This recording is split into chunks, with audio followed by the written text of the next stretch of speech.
আল্লাহুম্মা বারিক লানা ফি রজব ওয়া শাবান ওয়া বাল্লিগনা রমাদান। এর অর্থ হলো, হে আল্লাহ, আপনি রজবের মধ্যে এবং শাবান মাসের মধ্যে আমাদেরকে বরকত দান করেন এবং রমজান পর্যন্ত আমাদেরকে নেক হায়াত দিয়া পৌঁছে দেন। আজকে হলো 5ই রজব। কত তারিখ বলেন? রজব মাসের 5 তারিখ। আর ইংরেজি মাসের 26শে ডিসেম্বর।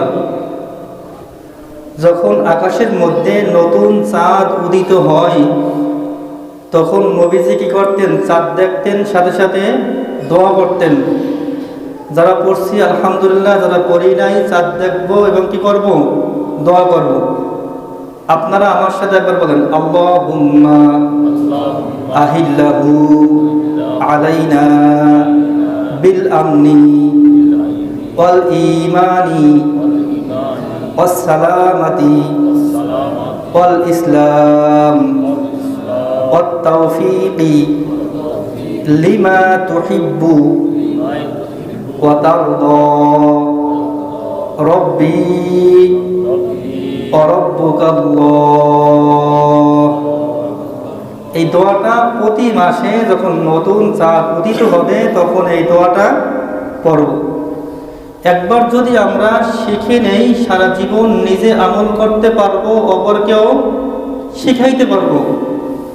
আর যদি একবারও না শিখি, নিজেও জীবনে আমল করতে পারবো না, কাউকে শিখাইতেও পারবো না।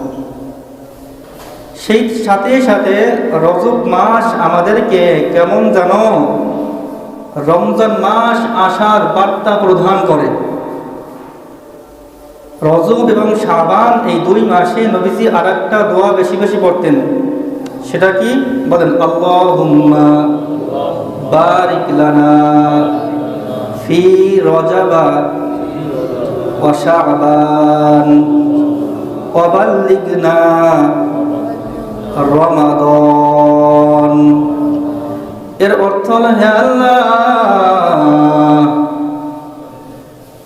আপনি রজবের মধ্যে এবং শাবান মাসের মধ্যে আমাদেরকে বরকত দান করেন এবং রমজান পর্যন্ত আমাদেরকে নেক হায়াত দিয়া পৌঁছে দেন। এখন বলবেন তো, রজবের মধ্যে আর শাবানের মধ্যে সব মাসেই তো সব দিন রাত্র সব সময় আমরা আল্লাহ তাআলার রহমতের মধ্যে ডুবে আছি। আল্লাহ তাআলার নিয়ামতের মধ্যে সব সময়ের জন্য আমরা কি আছি? ডুবে আছি। বিশেষ করে রমজান আসার পূর্বের এই 2 মাস রজব এবং শাবান মাসে নবীজি বেশি বেশি দোয়া এই জন্য করতেন। রমজান মাস হলো মুসলমানের জন্য ইবাদতের একটা মৌসুম। ব্যবসায়িকদের একটা কি থাকে? মৌসুম থাকে, সিজন থাকে। এরকম সবারই একটা সিজন থাকে। চাকরিওয়ালাদের 2 ঈদের সময় একটা সিজন থাকে। অনেক কোম্পানি ফ্যাক্টরিতে আবার বৈশাখের সময় কি করে? ভাতা দেয়, সিজন থাকে।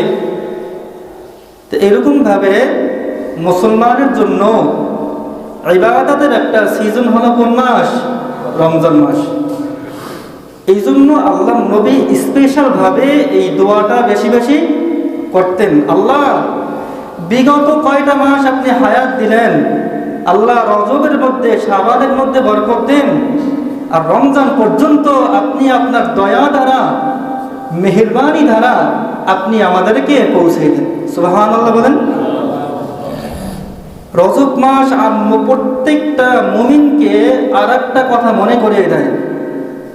সূরা তাওবার একটা আয়াত, ইন্না ইদ্দাতাশ শুহুরি ইনদাল্লাহি ইসনা আশারা শাহরান ফি কিতাবিল্লাহি ইয়াওমা খালাকাস সামাওয়াতি ওয়াল আরদা মিনহা আরবাআতুন হুরুম যালিকা আদ-দীনুল কাইয়্যুম ফালা তাজলিমু ফীহিন্না আনফুসাকুম ওয়া কাতিলুল মুশরিকিনা কাফা কামা ইউকাতিলুনাকুম কাফা ওয়া'লামু আন্নাল্লাহা মা'আল মুত্তাকিন। আল্লাহ তাআলা বলেন, ইন্না ইদ্দাতাশ শুহুরি ইনদাল্লাহি 12 শাহরান ফি কিতাবিল্লাহ। আমি আল্লাহ তাআলা যেদিন থেকে আসমানকে এবং জমিনকে, নবমণ্ডল এবং ভূমণ্ডলকে আমি আল্লাহ তাআলা সৃষ্টি করেছি, সেই দিন থেকে আমি আল্লাহ 12টা মাসকেও সৃষ্টি করেছি। সুবহানাল্লাহ বলেন। আল্লাহ তাআলা যেদিন সমস্ত আসমান জমিন সমূহকে সৃষ্টি করছেন, সেই দিন আল্লাহ তাআলা কি করছেন? 12টা মাসকেও গণনা করার দিক থেকে 12টা মাসকেও আল্লাহ তাআলা সৃষ্টি করছেন। যেমন ইংরেজি একটা তারিখ জানুয়ারি ফেব্রুয়ারি, বাংলা একটা তারিখ বৈশাখ জ্যৈষ্ঠ, সেই সাথে সাথে আল্লাহ তাআলা হিজরি সনকে সৃষ্টি করছেন। পরেরগুলো মানুষের বানানো, কিন্তু এই সনগুলা আরবি সন যেটা, সেইটা কি করছেন? আল্লাহ তাআলা স্পেশালভাবে গণনা করছেন, বানিয়েছেন। পরের তো মানুষদেরকে আল্লাহ তাআলা সেই মেধাশক্তি দিয়েছেন, তারা সেই মেধাশক্তি দিয়ে ইংরেজি সন, বাংলা সন যেটা তারা বানিয়েছেন। এটা সমস্যা নাই, বাঙালি হিসাবে বাংলা মনে রাখবে, সমস্যা নাই। আন্তর্জাতিক ম্যান হিসাবে ইংরেজিকে মনে রাখবে, এটাও সমস্যা নাই। তবে আমাদের সর্বোপরি পরিচয় হলো আমরা মুসলমান। কি বলেন? মুসলমান। সমস্ত মুসলমানের, সারা বিশ্বে যত দেশে আপনি যাবেন, কালেমা কি ভিন্ন? বলেন না, কালেমা ভিন্ন, নামাজ ভিন্ন, রোজা ভিন্ন, হজ ভিন্ন, ফরজ, ওয়াজিব, সুন্নাত, মুবাহ, মুস্তাহাব, ইসলামের যত বিধি বিধান সমূহ আছে, সমস্ত বিধি বিধান সমূহ সবার জন্য এক। শুধু পার্থক্য কি? বলেন কোরবানি। যাদের সামর্থ্য আছে তাদের জন্য কোরবানি ওয়াজিব, যাদের সামর্থ্য নাই তাদের জন্য কোরবানি ওয়াজিব না। আল্লাহ তাআলা গরিবের উপরে চাপিয়ে দিয়েছেন তা না। আল্লাহ তাআলা কি বলেন? লা ইউকাল্লিফুল্লাহু নাফসান ইল্লা উসআহা লাহা মা কাসাবাত ওয়া আলাইহা মাকতাসাবাত। আল্লাহ তাআলা বলেন, আমি সাধ্যের বাইরে কাউকে কোনো বোঝা চাপিয়ে দেই নাই। আমার বান্দা বান্দি যে বোঝা টানার ক্ষমতা তার নাই, সেরকম বোঝা আমি কাউকে চাপাই দেইনি। তাহলে গরিব মানুষ, তার কোরবানি নাই। গরিব মানুষ দুনিয়া বেজাই নেই, গরিব টাকা পয়সা নাই, তার হজ নাই। আছে বলেন? যার টাকা পয়সা নাই তার যাকাত আছে? নাই। তাহলে ইসলামের সমস্ত বিধিবিধান আল্লাহ তাআলা সমান করে দিয়েছেন। এই দেশেও যে কোরআন পড়া হয়, সারা বিশ্বের সমস্ত দেশে একই রকম কোরআন। যাই হোক, আমাদের সর্বোপরি পরিচয় হলো আমরা মুসলমান। সেই হিসাবে আমরা আরবিটাও কি রাখবো? মনে রাখার চেষ্টা করব। হিজরিগণ মনে রাখার জন্য চেষ্টা করব। রমজান কবে হবে? সারা জীবনের জন্য কিয়ামত পর্যন্ত। রমাদান একটা আলাদা কি বলেন মাস, আর সেই মাসের 1 তারিখে কি হয়? রমাদান হয়। আবার কিয়ামত পর্যন্ত একই সিস্টেম। জিলহজ মাসের 10তম তারিখে কি হয়? কোরবানি হয়। কারণ ইংরাজি বাংলা আকপিস হয়, কিন্তু আরবি কখনো আকপিস হয় না। অর্থাৎ এটা আল্লাহ তাআলা নির্ধারিত। তবে যেদিন থেকে আল্লাহ তাআলা আসমানকে, জমিনকে, নবমণ্ডল, ভূমণ্ডল সমূহ তৈরি করছেন, সেই দিন থেকে আল্লাহ তাআলা গণনার দিক থেকে 12টা মাসকেও তৈরি করছেন।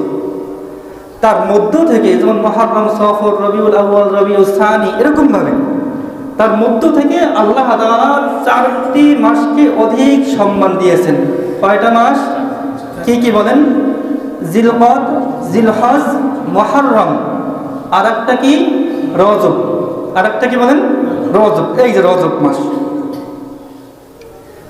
তাহলে জিলকদ, জিলহজ, মুহররম, আর একটা রজব। তা আল্লাহ তাআলা বলেন, আমি 12টা মাসকে কি করছি? তৈরি করছি। তার মধ্যে বেশি সম্মান দিয়েছে এই 4টে মাস। তাহলে বলবেন যে রমজান মাসের সম্মান নাই, এটা তো সবার ঊর্ধ্বে। আব্বা আম্মার সম্মানের ঊর্ধ্বে কারো সম্মান আছে বলেন? আছে? আব্বা আম্মার মতো ভালো মানুষ, নিঃস্বার্থ মানুষ দুনিয়াতে আছে, তাদের সম্মান তো সবার ঊর্ধ্বে।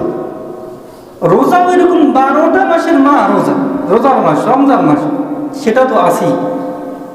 আল্লাহ তাআলা এখানে যে স্পেশালভাবে বলছেন যে 4টি মাস সম্মানিত করছি, 4টে মাসের ব্যাপারে আল্লাহ তাআলা আবার বলেন ফালা তাজলিমু ফীহিন্না আনফুসাকুম, এই 4 মাসের মধ্যে তোমরা একে অপরের প্রতি জুলুম করবে না, একে অন্যের প্রতি জুলুম করবা না, নির্যাতন করবা না, নিপালন করবা না, মারামারি কাটাকাটি ঝগড়াঝগড়ি এগুলা করবা না। তাহলে কি অন্য মাসে করব? অন্য মাসে তো করবই না, এই 4টে মাসে আরও কি থাকতে হবে? নিষেধ, সেফ থাকতে হবে। যদি আমরা মনে রাখি সাথে সাথে যে এই 4টা মাস কিন্তু আল্লাহ তাআলা সম্মানিত করে দিয়েছে। জুলুম করা যাবে না, অন্যায় করা যাবে না, অবিচার করা যাবে না। শরীয়ত সম্মতভাবে মানুষ তো দূরের কথা, কোনো একটা কুকুর, বিড়াল, ইঁদুর তাকেও অহেতুক কষ্ট দেওয়া যাবে না।